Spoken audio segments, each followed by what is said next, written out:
it's Gina DePrima, and you're listening to Divorce with Heart. We merge heart wisdom and legal expertise to guide you along your divorce and co-parenting journey.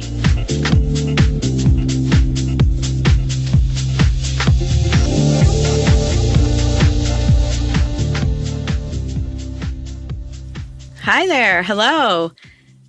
Today is episode 2, and we are going to talk about something so important. We are going to talk about your kids and how to best co-parent, how to best address all of those custody and access issues that you go through whenever you're going through a breakup or a divorce.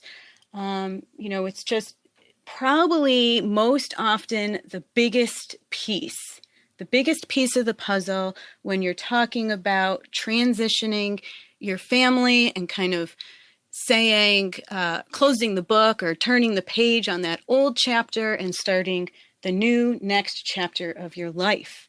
And this is the part where, I think everybody is really the most fearful.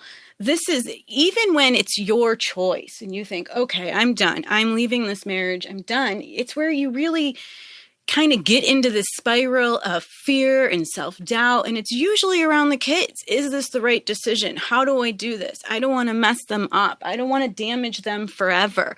And that happens whether you're the one leaving or you're the one that was left. And maybe you don't feel like the separation was your choice. Well, that's what we're going to talk about today, because regardless, I think everybody shares the same goal and the same opinion that you don't want to hurt your kids. You don't want to cause any damage to your kids. And really, hurting them, I got to be honest, is inevitable because they're going to hurt. They're going to hurt because you hurt. Everybody hurts. I mean, this is not rainbow and unicorn kind of experience, really. So they will hurt.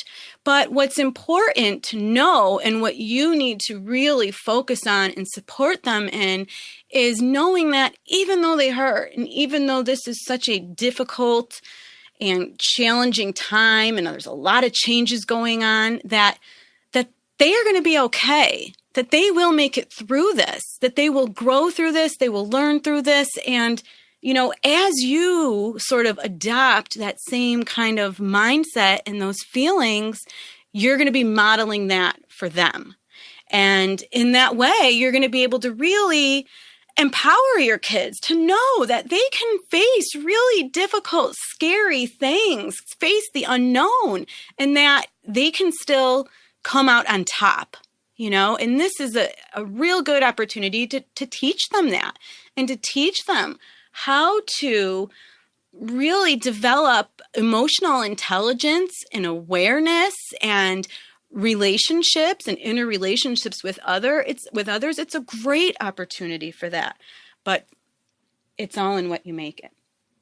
So that's what we're going to talk about today. We're going to first dive into some statistics, not that I want to scare you, but I want you to really know what it's all about. And then we'll talk about some common scenarios and best practices and things that you can keep in mind and things that you can do so that you can come out on top and so that you can have this prescription for parenting success even when you're apart. Okay?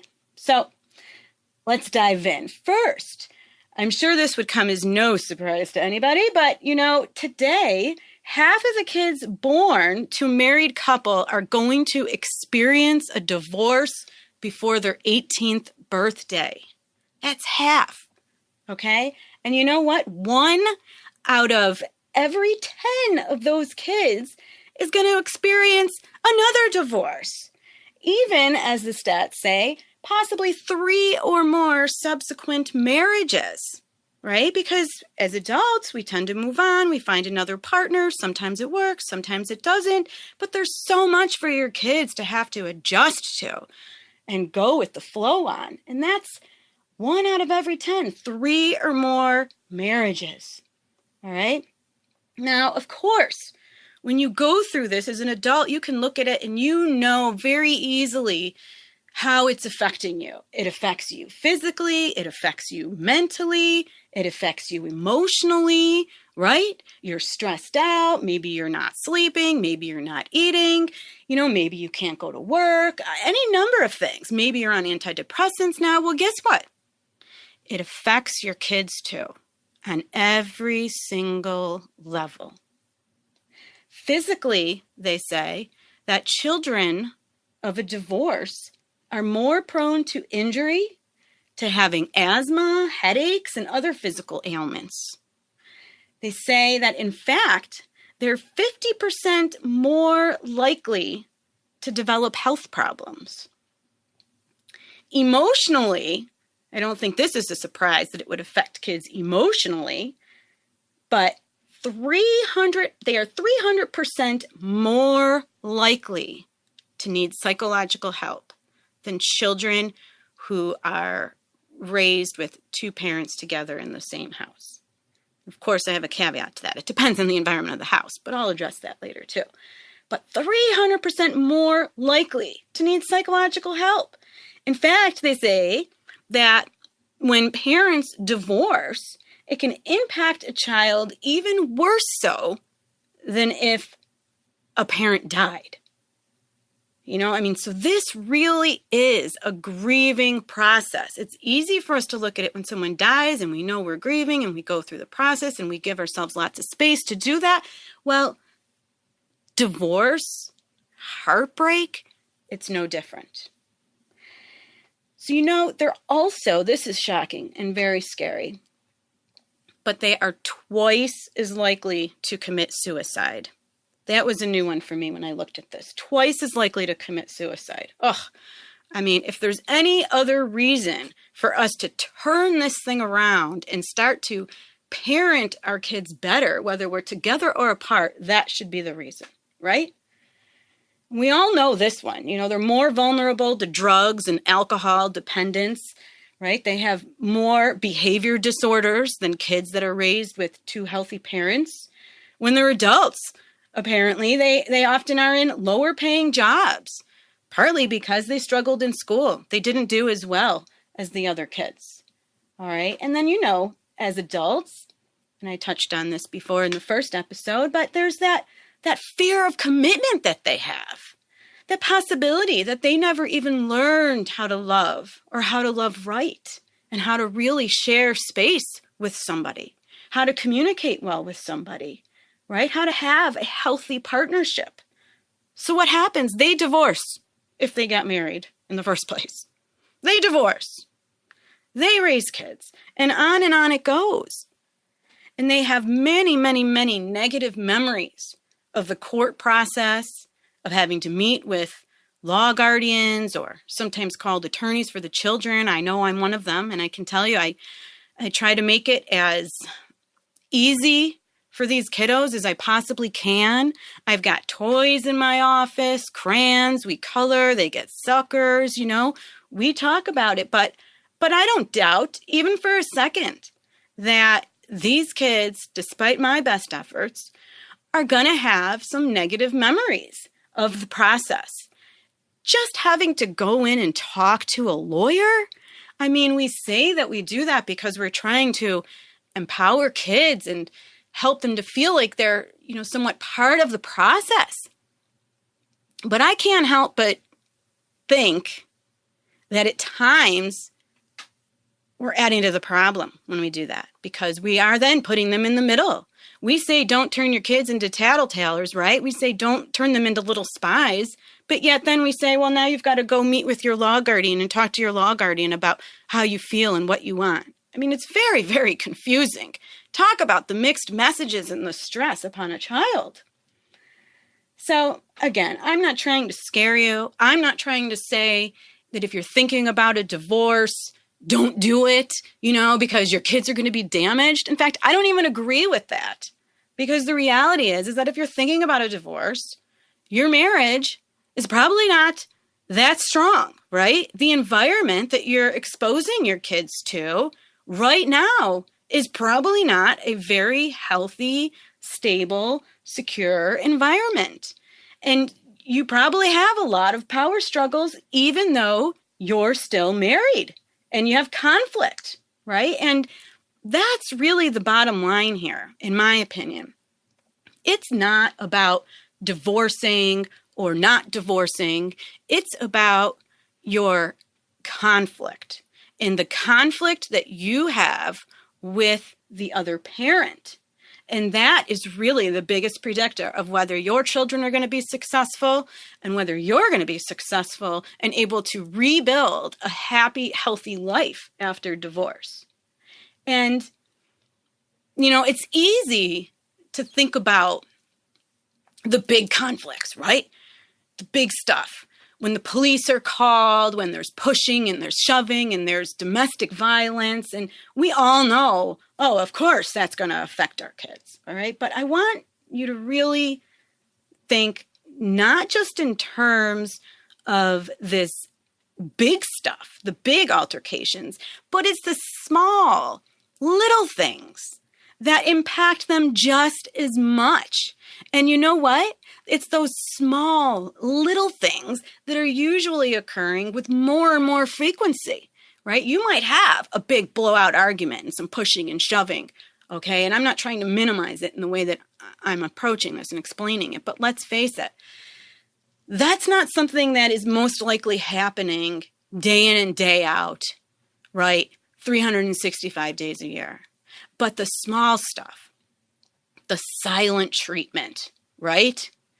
The looks, the gestures, the sideways comments that are made, right? That's the little stuff that creeps in all the time that can just be so damaging.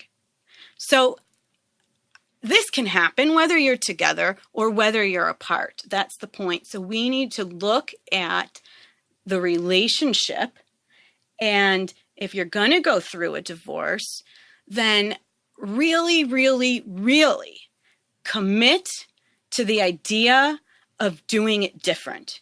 You have to, because if you do not commit to the idea of parenting your children different while you go through divorce and after the divorce, then you're not helping. You're not helping yourself. You're not helping your kids. You're going to keep on repeating a lot of that nasty stuff that probably brought you right to your lawyer's office in the first place for divorce, right? Or it's going to get worse. And not only that, you'll probably stay in court because you won't really be able to just get it together and change the way that you're communicating and co-parenting going forward. So make that a top priority and know that stressed out parents do not make good parents. It doesn't bode for very good parenting. Stressed out parents, conflict in that relationship during the divorce, after the divorce, you can pretty much bet on the fact that, yeah, you're going to screw up your kids. Your kids one day are going to be those kids that when they're in a relationship or thinking about marriage or looking back on their life, they're going to tell that tale of horrors that they went through, right? Your kid is going to be the kid who dreads his senior year graduation because he doesn't know whether or not he should have a party and have to invite both parents or what that's going to be like, all right? That's what you want to avoid. So make the commitment to do it different. Protect your kids, all right? Because that's the only thing you can take to the bank. It's your conflict that will screw them up. Now, let's take a look at this then, okay? Usually, one of the first things is, how do we tell the kids? How do we tell them? And I think the answer to that question, it somewhat varies given the age of your children, but there are some pretty specific things that I think you can keep in mind in general, as general pointers, general best practice points. Okay? So first, let's talk about timing. Timing is so important. You should pick a time to talk to your kids when you're not expecting any interruptions or any busyness. You know, you don't have to run out to soccer. You're not worried that it's going to be bedtime because they have to get up early for a test. Okay, you want to pick a time that is going to give your kids an opportunity to really digest everything that you're telling them and take it in and process it. And it's got to be a time when they're going to be able to ask you questions. So sometimes that might mean, you know, doing it at the beginning of a weekend, Saturday morning, Friday afternoon, something like that, where they don't necessarily have to rush off and be somewhere. And they've got some time where they can really just go over it and be there with you. Okay. And in terms of timing also, don't tell them when you're just kind of prepping for it, or when you've got maybe some threats or some general vague conversation about divorce. Don't tell them then. All right. Tell them when you are certain. When you're certain, when you really, really, really know that you're going to go through with this, or your spouse is going through with this, and that it's happening. Tell them then. All right. And don't wait until the day before your spouse is moving out. Don't wait that long. I think it's only fair to give your children some lead time. Give them, again, some time to process, some time to digest, and some time to ask questions. So not right before the parent's moving out, but not months in advance either. I would say if you can do it, maybe 2 weeks or so before you expect something big, like a separation of households, do it then. All right, so that gives them enough time to ask you questions. It gives you enough time to involve them somewhat in the process. You could show them the place. You know, you can involve them by asking them to pick out maybe paint colors or things that they want over there, all of that. But it's not too much time where they're just going to get overly anxious. So also in terms of timing, I want you to have a plan. Okay, don't just go into this all haphazard, because if you do, you're probably more likely to lose yourself and lose your emotions. And that's one of the worst things that you can do. Okay, it really is. I want you to have a plan. Sit down and talk to your partner, talk to your spouse, figure it out. All right, have a plan. Say, this is what we're going to say. This is what we're going to tell them. This is why we're going to tell them. And of course, you can probably guess that my advice is that you tell them together, at the same time, together. Okay? The reason being is when you tell them together and at the same time, you are showing them that no matter what, you are still a family. You are still mom. You are still dad. You're, little Johnny and you're Susie Q, right? You are still a family. You are still the Smiths. That's who you are. And that is not going to change. And it shouldn't change, right? It really shouldn't change. And that's what this is all about. Recognizing that divorce, breakups, it dissolves the marriage, but it does not dissolve the family. It might change the family dynamic. There's an opportunity to restructure the family. There's an opportunity to maybe even correct a lot of what went wrong. But at the end of the day, you're still a family, right? And on Father's Day, Johnny's going to send Father's Day cards to Dad, and Susie's going to send her gifts over to Mom.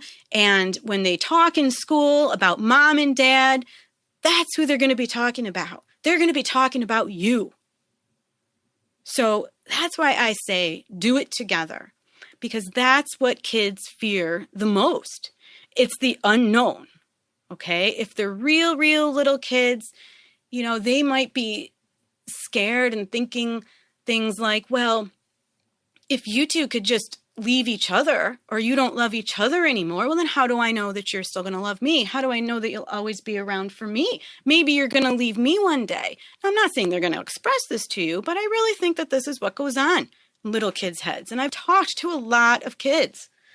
All right. The older they are, then you get into them feeling like it's their fault. Maybe they blame themselves because of their behavior. They're a difficult kid. Mom and dad argue about me all the time. It must be my fault. They think like that, and then even the older ones, well, they really try to step in and figure out who's right and who's wrong and really pick sides. You almost have to be even more careful with the older teenagers because picking sides or having this thought of team mom or team dad, that's not going to help. You're going to have a broken family. You're going to have a screwed up kid.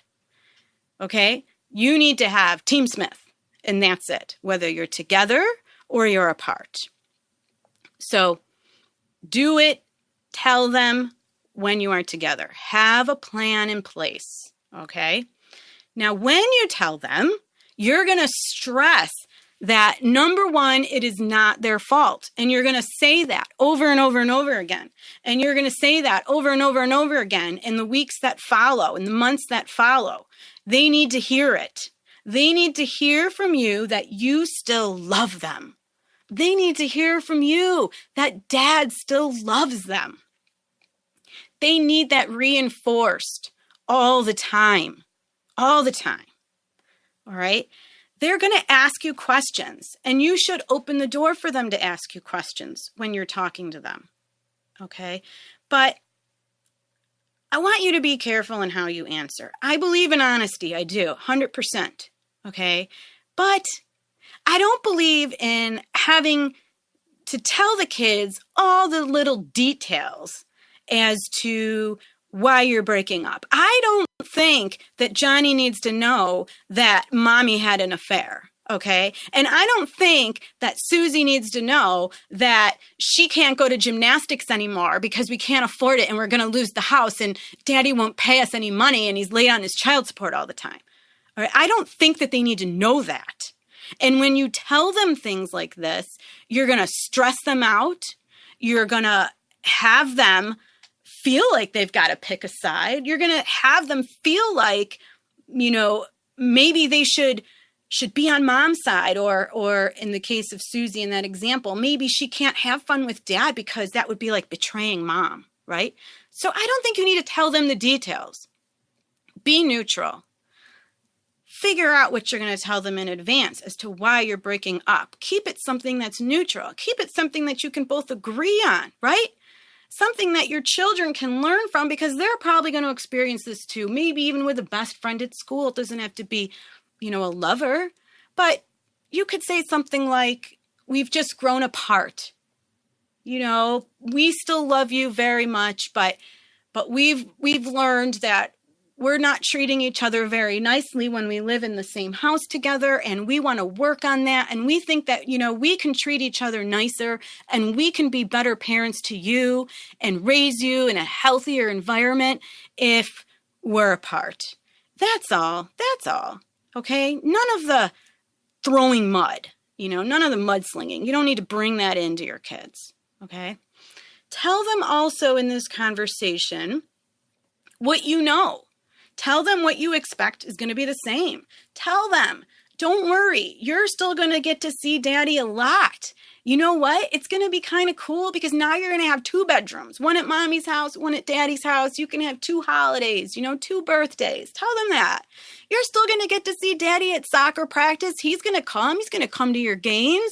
Don't worry about it. We are still going to be here for you, and we're still going to spend as much time as we possibly can with you because we both still love you very much.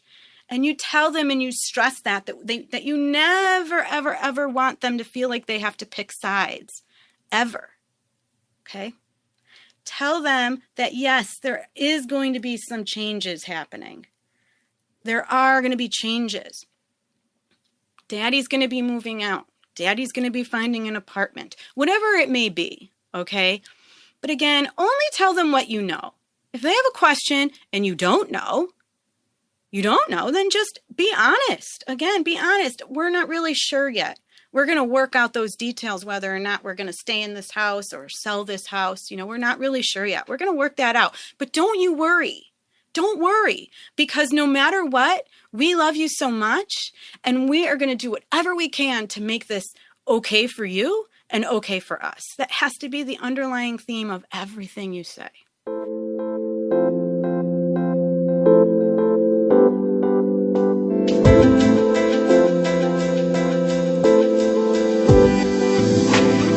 Some of you have questions about your partnership, marriage, or co-parenting situation. I'm here for you. Give me a call in today's live episode by dialing the U.S. number 1-760-456-7277. That's 1-760-456-7277. Talk to you soon.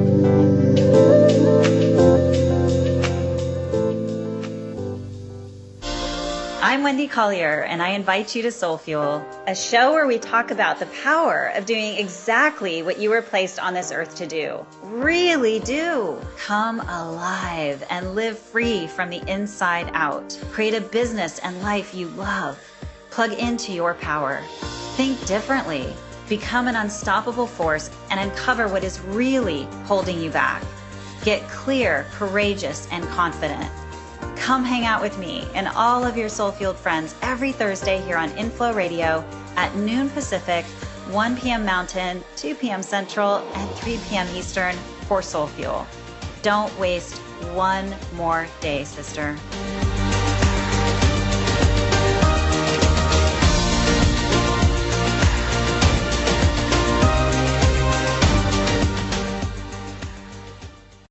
All right.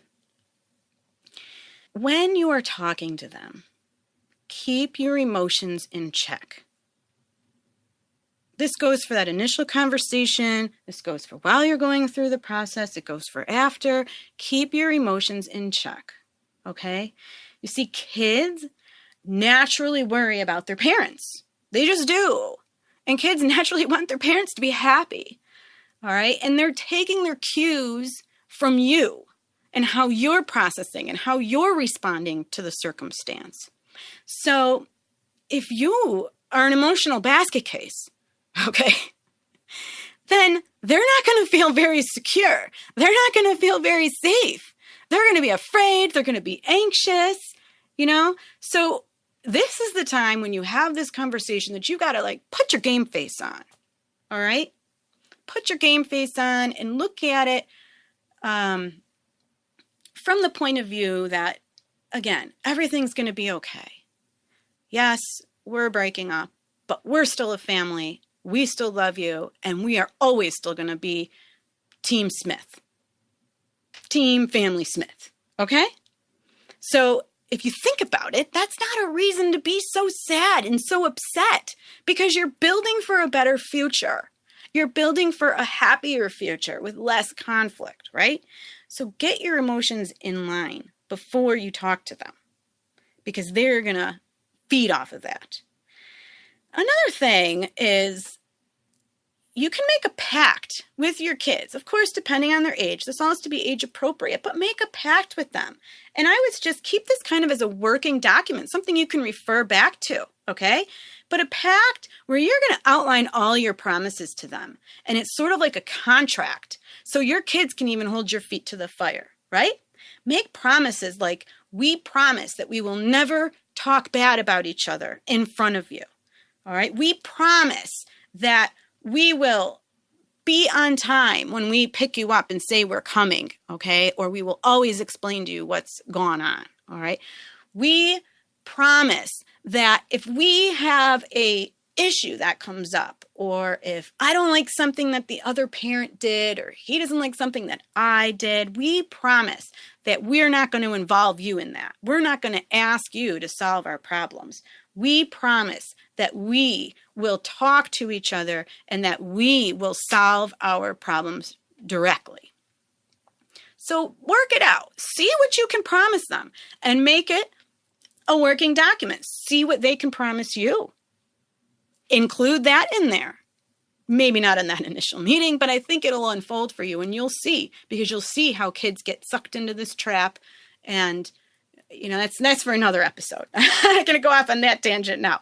Okay. But just some of those things to keep in mind. All right. So you can go back to this often. Okay. And I think what we're going to do, we're going to take a quick little break now. And when we come back, I'm going to talk to you about how you can best support your kids as you're going through the transition. All right. So now you've had your first conversation and now you're going to start living it. And that's what we're going to talk about when we come back from this short little break.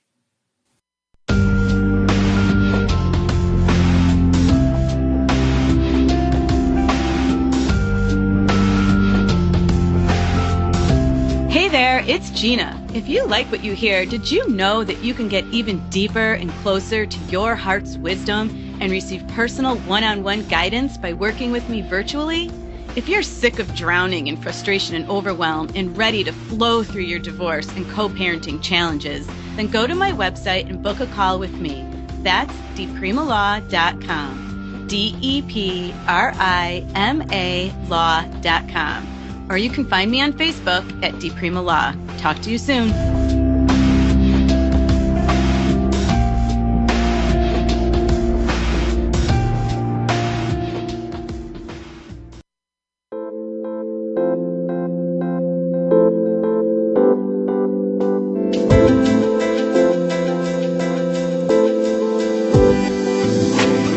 Some of you have questions about your partnership, marriage, or co-parenting situation. I'm here for you. Give me a call in today's live episode by dialing the U.S. number 1-760-456-7277. That's 1-760-456-7277. Talk to you soon.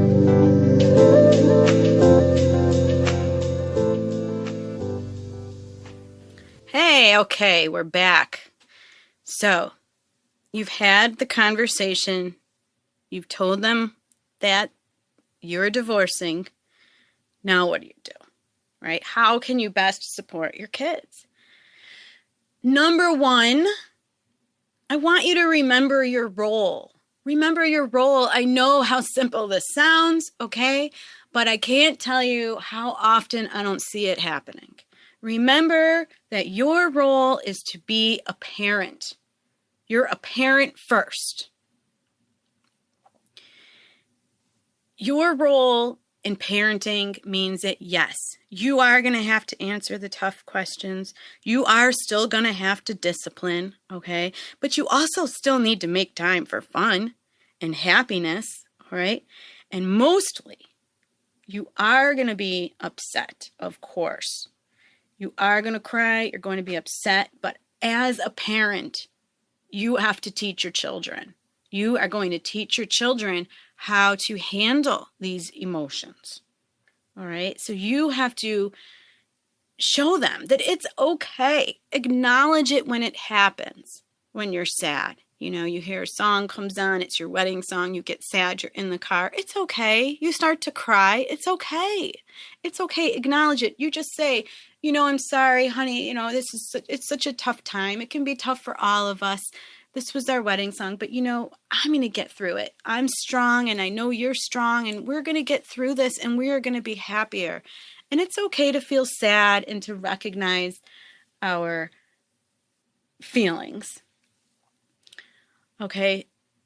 On that note though, don't, be upset too often, I guess. You can be, obviously, but don't just wear it on your sleeve all the time. All right. You do want to try to make some effort to shield your kids from that because they're going to worry about you. Again, they want you to be happy and they're going to worry about you. So if you feel like, you're kind of a wreck emotionally, then try to, I sometimes say to people, and it might sound silly, but if you just can't keep it together, cry in the shower. Cry in the shower, because at least it's going to muffle it out, right? Or if you're in the bathroom, put the shower on. The point is, of course, you're going to be sad. It's okay to be sad. Model that for your kids. Label the emotions you're feeling. Show them that bright light, that comes after being sad with your emotions. But don't overdo it. Remember that they're always, always watching you, okay? When they go to the other parent's house, remember, all right? Yes, that might be your soon-to-be ex. Yes, he or she might be a jerk, might have done blah, blah, blah, blah, blah, blah, blah, okay? But when your child is going over there, remember that that person, that father, that mother, that person is probably the only other person in this world that loves your child as much as you. And I know that that's hard to understand. And I know that you have all these yeah, buts, okay? But no, never mind the yeah, buts. Everybody, parents different. Maybe that parent has made some poor choices. Maybe that parent has not always exercised the best judgment, okay? But at the end of the day, I guarantee you that even when I have been involved with the parents who are on opposite ends of the spectrum, where the anger is just so hot, that still, at the end of the day, those parents are the only people in the entire universe that have so much love for that child. It's equal. So remember that when your child is going over there. All right. They may make mistakes. They may not do things the way that you do things. And that's okay. All right. Hey, we send our kids to school. They don't necessarily teach the way that we would teach, right? If we had that opportunity, we send them to daycare. We don't have control over everything that happens, but we still send them, and we trust the process, and we trust that our children will adjust and be able to cope, and that they will learn as a result of it. So you need to do that when your kids go over to the other parent's house, okay? It's not at all the time for you to plan all these great outings. I've seen parents do this, right? They lose track that it's their job to be a parent first. Johnny's supposed to go over to Dad's house. Oh no, but if you go over there, you're not going to be able to go to Lasertron with us. I'm going with your cousins and we're going to have a great time. Okay. That's what I mean. It's not the time for that. All right. Don't plan all these great things and have your child feel bad that they're going to miss these opportunities when they go over to the other parent's house. Don't get all upset that they're going to be going over there. Don't show that you're sad. Don't sulk. Don't pout. Oh, I'm going to miss you so much. I've seen that. I've heard it. Don't do that. Don't do that. Instead, send the message that you're going to be fine. You're fine. You're a warrior, right? You're a warrior of peace. You are doing this differently, and you are going to be fine. In fact, them going over there, hey, it just gives you an opportunity to catch up on some things, right? Gives you an opportunity to go out with your girlfriends or whatever it is you like to do. And even if it's not true, yes, I know I believe in honesty, but come on, this is a little white lie to help your kids. Even if it's not true and you're dying inside, fake it. Fake it and tell them that that's what you're doing. Okay? When they come back, don't interrogate them. Don't make them feel like they have to answer all your questions. Make them feel like they're a little spy. All right? They're watching you. They're watching your reactions. They're sensing your emotions. It doesn't even always matter what you say. They're feeling you. All right? So be careful. Don't interrogate them. Act, the same way that you would act if they were coming back from grandma's house or a friend's house. Show that you're interested. Hey, did you have a good time? All right? Leave it at that. Leave it alone. All right? Now, if they come home, because this will happen, you'll see it. They may come home and they may start telling you their tales of woe and all these horrible things that happen, or we didn't need, and all these things, right? Don't take the bait, all right? Because this, again, I think are kids trying to feel you out. They're trying to feel you out. They're trying to see where you stand. They're just trying to see what they can do, what they can't do. They're not really sure who they should align with. And again, don't take the bait, because you don't want them to even feel like they have to align with you or dad, right? They are still going to stay aligned to Team Smith because you're Team Smith. So if they come to you and they have big emotions and big upset and all of these tales that happened over there, listen to them. Listen to them. Sympathize with them. Don't take sides. It's not your opportunity to jump in and bash the other parent. Oh, I know. Oh, he's a terrible cook. That's not the opportunity. Just support them. Let them talk about their feelings. Let them ask questions. Don't act like you're taking their side on anything. And if it is a big enough issue, something that's important, then address it with the parent. And your child doesn't have to know that. All right? Because at the same time, you don't want them to feel like they can't talk to you. But address it with the parent. That's a parent's job. In that moment when your child comes to you, your job is to listen empathetically, sympathize, rub his back, let him know that it's going to be okay. Your job is to even maybe offer some direction of how your child can handle these big emotions. Maybe encourage them to go write about it, write a poem, go listen to some music. Tell them, when I'm angry, I like to do something physical. Give them some example. Give them a direction of what they can do. It'll help them later on in life. Remember, you want them to feel loved by both of you. You want them to feel safe and secure. They're going to have to go over to the other parent's house. You don't want them to go over there dreading it. You just don't. Okay? And don't overreact when they tell you things either. Don't overreact. Just be there. Be that shoulder to cry on. Be there for your child, like I said, and help to give them some direction of how they can handle it. And everybody always says, oh, we know we're not going to put the children in the middle, okay? But what they don't realize is some of the covert ways that they put their children in the middle. Be careful of that. It goes to the questioning. It goes to your body language at the exchange, okay? Don't be upset when you're driving over to dad's or you're meeting somewhere. Be happy. Sing songs. It's okay. One quick goodbye and a smile. Greet the other parent. I can't tell you how that affects your child when they are being dropped off and mommy couldn't even look at daddy. I've heard it. It's hurtful. It makes them think, what am I doing? And, am I spending time with a traitor? Is this betrayal? I mean, there's so many things. So greet the other parent. Smile. Don't argue at these exchanges. It's not the time to talk about issues. Just isn't.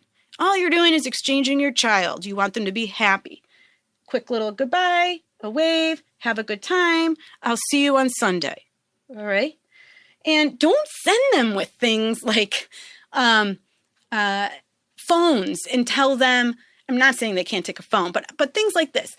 Oh, here's phones, just got mommy's number programmed in it. Just call me if anything happens or you're scared or, blah, blah. Don't, no. This is not your opportunity to parent. And when you do stuff like that, you're sending them this implicit message that where they're going might be a big, scary place. And it's not, all right? Don't set them up like that.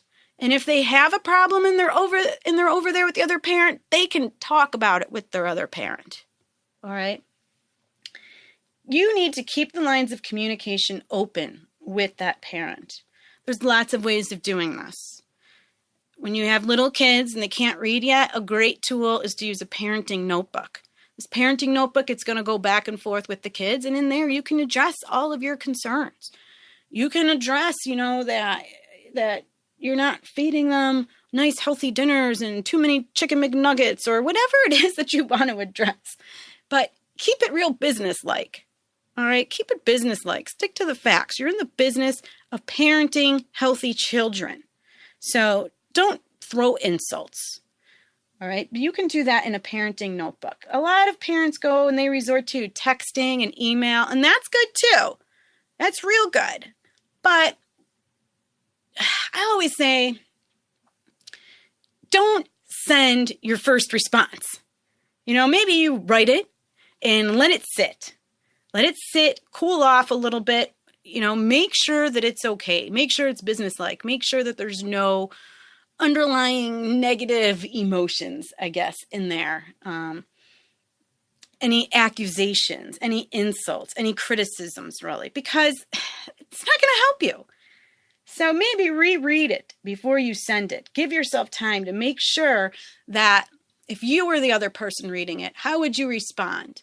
Okay, and of course, sometimes it can be tricky when you have an issue to address, but always put yourself in the other person's shoes, because remember, the goal here is to be parenting together and raising healthy children. So you want to be keeping that as the goal and the point of your communication. Okay? This, I know some of you might think is a little crazy, but more and more families have been doing it lately, and I've seen it have some real great success for the family unit. And this is, once a month, once a week, have a family dinner. Yeah, have a family dinner. Go out. Go out to Applebee's. Go out to Pizza Hut, whatever it may be. Even once you're divorced, I'm saying, yes, go out together. Because this is going to reinforce that message. It's going to reinforce those promises that you made to your child, that you will always be there for them, that you are always their family, number one, that you are a united front as parents, right? That you can sit together and have a meal and it's okay, right? God, I can't tell you what a wonderful thing that can do for your kids. That's what I've seen. Of course it can be hard as parents. Of course. But you know what? Being a parent, right? It's about sacrifice. From the day that child was born, your life's been about sacrifice. So this is a good one. Sacrifice this. Go out, have a good time. Don't grit your teeth. Have this family meal. It'll get easier the more you do it. I promise. All right? Pick and choose your battles. Not everything's a 5-alarm fire, okay? Pick and choose your battles. Again, expect it that parent's going to do things different than you. And sometimes it might just be because that parent's not as experienced as you. Maybe during the marriage, you were the one who pretty much did everything. But now that you've got two households, that other parent has to step up. Maybe they didn't before because they didn't need to. You were always there. Now they do. Everyone's learning. So there's a learning curve. Give your other parent the benefit of the doubt, okay? Offer suggestions. Maybe even send over quick, easy recipes if you think that would help and they're at fast food too much. But at the same time, that's a little issue. If it's an issue that is really, truly going to affect your child's health and safety, then you got to address it. But so many things can slide, at least in the initial experience when you're going through this, okay? You really, most importantly, well, I know I say that a lot because it's all important, but you need to take care of yourself when you go through this process. You need to take care of yourself. You need to be mindful of your own energy. You need to be mindful of how you're feeling. Your children are watching you. They're listening to you all the time. All the time. They're taking their cues from you. So focus on yourself. Focus on feeling good. Focus on you experiencing your own emotions and letting them go. Journal, exercise, have fun. Do something that maybe you haven't done before, but you've kind of always thought, maybe I'll give it a shot. Do it. Do it. It's a period of transition. It's a period of learning, and you need to keep your spirits up as best as you can, right? Always take that time, take some deep breaths, take a break. If you feel yourself triggered, you feel yourself wanting to just give a quick, fast response, and you think you're going to be sucked in or taking the bait from your child, don't. Take some breaths, take a step, take a walk outside. Always remember where you are and what the goal is, okay? And when you're negotiating parenting schedules, please remember that this is not about you. It's not about you. It's about your kids. And different kids need different things. So just because you feel like it's your right, well, I have a right. And just because you feel like it's fair, okay, it might not mean that it's right for your kid. So don't be selfish like that. You want your kid to be happy. You want your kid to be healthy. So remember that when you're negotiating. The research shows that kids do best when they get to spend frequent, regular contact with both parents. When you have both parents involved with their lives, both parents involved with parenting, that's when they do best. Of course, a lot of that, again, depends on what I stated at the top of the hour, and that's the level of conflict between the two of you. But that's what the research shows, okay?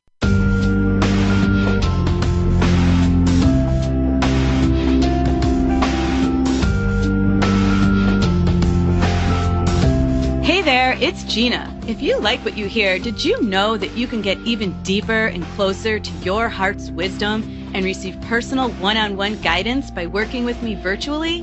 If you're sick of drowning in frustration and overwhelm and ready to flow through your divorce and co-parenting challenges, then go to my website and book a call with me. That's deprima.com, DEPRIMA law.com. Or you can find me on Facebook at Deprima Law. Talk to you soon.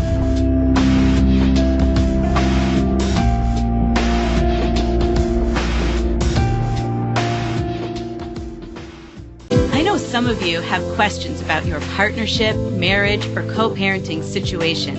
I'm here for you.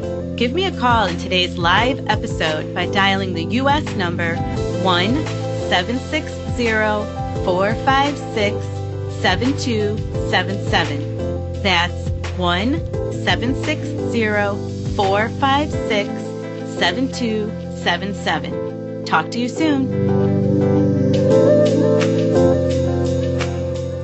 So I want you to really keep this stuff in mind. And when you're thinking about yourself, you've got to be willing to at least be willing to rewrite the story of the past. All right? You've got to see your spouse in a different light. He's not your spouse anymore. He's not the person who did X, Y, Z. She's not the one who did that. You've got to be at least willing to shift your mind there. Because if you don't, and you're going to keep on thinking about all of the past harms, all of those negative emotions. It's just going to be this like buildup of toxicity in your system. And what you're going to do is you're just going to keep on reproducing in your life circumstances that are going to keep on validating back to you all of the bad stuff. So you've got to be willing to look at it different. Make that commitment to yourself. Start fresh. Blank slate. Blank slate. All right. And I've got some more information about this on my website, and I've done a few blogs. So go ahead, take a look at that. And as always, shoot me an email, send me a message on Facebook. I've got a Facebook group called Divorce Intelligence. We'll be having a group for this program here. I need to hear from you. Let me know how you're doing. Let me know how I can help you. Call into the show. When you call in, I can talk to you about your specific situation. I can look into the other person, see how they're doing, read the energy, give you some little insight there, empathic insight, okay? Let's keep this going. Let's change the paradigm. Again, that's what I call divorce with heart, divorce intelligence, hashtag it. Let's make it a movement, all right? The time of having broken families, broken kids, it's not necessary. Nobody needs it. It's a waste of time. We can see all the damage that it's caused all around us. I'm sure we all got friends, family, relatives. Let's stand up. Let's take different action. Let's have some different choices and be committed to a change. Thank you for joining me. As always, please reach out. I'd love to hear from you. Thank you so much for joining me today. Come back next week and be sure to visit my website at dpremalaw.com to book a call, or let's connect on Facebook at dpremalaw, where you can join my group for more support. Please remember that the information shared is for general and entertainment purposes only, and that by calling in or messaging me, we are not creating an attorney-client relationship, and my advice is not intended to be legal advice. For specific legal advice, please contact a lawyer in your jurisdiction. This show is brought to you by InflowRadio.com, the best curated talk radio network for personal development, wellness, spirituality, and conscious business.